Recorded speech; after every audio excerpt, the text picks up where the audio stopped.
Yeah. Eloquence Beats. Online cypher shit. Rafravers. Yo. Ze stellen nu geen scheftingsfrazen, vragen of dat geschift zijn. Juist maar omdat ik achter al die onverdekt zijn. Maar ik kreeg geen complex bij, desondanks mijn overgewicht. Tot de kijk mijn flow sexy. Ik investeer in het goede leven, let Nestlé. Messenger en shit van ik omdat mijn raps geflipt zijn. Hoeveel mics zo bij de ritme per dag, geen idee. Maar ik ga toch wel op een stek of wacht, hele shit. Besmettelijk lijkt syphilis, mijn raps lijken het niet te komen. Gelijk met de stemmen van een ventriloquist. Het type rapper die zijn teksten nog met stilo schrift. En alle moppen dat ik ken vertel ik in de limerick. Maar moet niet als ze grappen doen, soms ik ander doen. Soms serieuze shit, soms is dat de boel.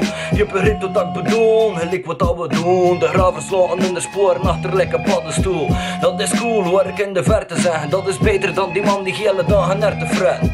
Echte rappers kletsen niet, maar zetten letters in de verven. Mijn verven, totdat mijn blad het voelt in zijn nerven. Ik erven, ik kriskras aan krabbels. Op zoek achter woorden, ik bij een potje scrabbel. 24 bars erop voor in de cijfer shit. Ik nomineren voor je simpelweg de mic te redden.